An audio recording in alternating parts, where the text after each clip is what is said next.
Hi guys, I hope you're all doing well and welcome to Learning with Princess Aisha. If today is your first time of coming across my channel, you're most welcome. And yeah, I signed because my nose is a bit stuffy. I've got a bit of cold. So if today is your first time of coming across my channel, you're most welcome. My name is Aisha and you're welcome to my channel. So on this platform, we teach practitioners, parents, grandparents, basically any adults that has any form of relationship with a child, be it your own or you are looking after somebody else's child, or you are an educator or have you, and you want to impact one or two knowledge onto that child and support them to grow holistically. So please subscribe, like, comment and share, and turn on your bell icon. So this video is a play-doh activity.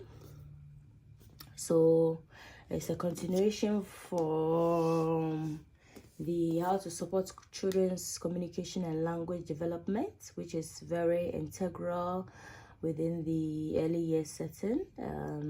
It's a requirement, as communication and language forms the foundation of all the 7 areas. So think of physical development, think of PSED, think of communication and language, think of expressive arts and design, literacy, mathematics, understanding of the world, and expressive arts and design. So all these areas that I've mentioned, children need to interact one way or the other, either physically, and they need to express themselves, use of words, a wide variety of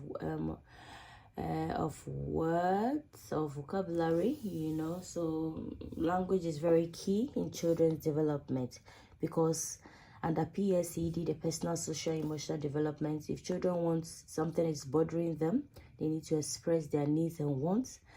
How are they able to do it? Or they can do it non-verbally, through their actions and gestures, pointing, what have you. However, when they are able to communicate it verbally, it's much more effective. So hence, they need for practitioners to take this area serious. So this is our play-doh activity we've set up, assuming they are in packs, but because this is just for demonstrative purposes anyway. So if assume you've set up a play-doh activity and Ofsted asks you, or anybody asks you, what is your learning intent for this activity? So for the babies, you can use the shape stump. This is a stump. You can either use they can dip it in paints and then stamp it on plain paper, these stamps, or they can, or similarly they can use these stamps, fruits and vegetables. So again, if you are doing healthy eating, play-doh is also an activity to set up and that healthy eating. So these are different shapes and of fruits and vegetables. So we have apple, we have pear, we have cherries, tomatoes, strawberries, and what have you. So they can dip these in paints and then make marks or fruit prints as a fruit print activity, fruit and vegetable print activity. Or they can use this stamp to make marks on the play-doh.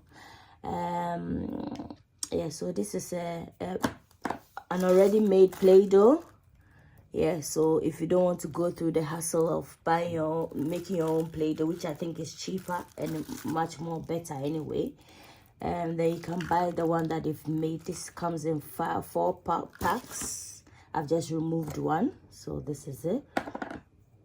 So basically you just so the learning intent, you could say, for the babies is that you want them to make marks, prints, fruits and vegetables prints on the play-doh, so they will use this stamp to make prints there. You know, that is because as a baby, you know, going into the milestone of toddler, they are not able really to use their pincer grabs, isn't it? So I think making of stamp is more appropriate, because at this time it's palmer. Babies use palmer grabs, whilst toddlers going to, you know, they use pincer. You know, the pincer is a very good skill to learn, especially when the, you know, from let's say 2 going to 3, 4, you know, they want to learn how to make mark making and stuff. You know, they will use the pincer. So pincer, you know, so using of tools like scissors is also a great way to promote that fine motor skills. But for the babies, you can make a stump. You can also feel the texture of the Play-Doh. They can squeeze it again, palm, using of a palm. They can squeeze it and what have you. This is very hard. So I think I will encourage you to make your own Play-Doh, to be quite honest, because I'm not able to do anything with this one. I'm gonna put it back anyways. So, and then for the older children, you could say that you want them to obviously develop their fine motor skills, learning using their pincer grabs to help them with their literacy later on, you know, develop their writing skills, you know, how to hold a pen or how to hold a crayon or how to, you know, yeah, and then make how to make their mark making. And then obviously they can use the these, it says 3+. You can use this Play-Doh accessories such as the cutter. It comes in various cutters, stumps, shapes, what have you. And then again, you can talk around the shapes that they cut. They use these cutters to cut the Play-Doh. So if there's a star, oh, I wonder how many sides the star has. I wonder what color. I wonder what we see. They might talk about the color of the star, green, and how many sides. Again, although it's Play-Doh, understanding of the world. You know, all the areas can, you know, literacy can come because, you know, they are practicing how to, you know, using their pincer grabs, you know, modeling of the dough, palmer grabs. They are rolling, developing their physical development. Again, they'll be interacting, talking, so communication and language, talking about colors, expressive arts and design, talking about Play-Doh, understanding of the world. I mean, we use dough, flour, you know, in baking, what have you, and so on and so forth. You know, fruit stumps, you know, again, understanding of the world and what have you.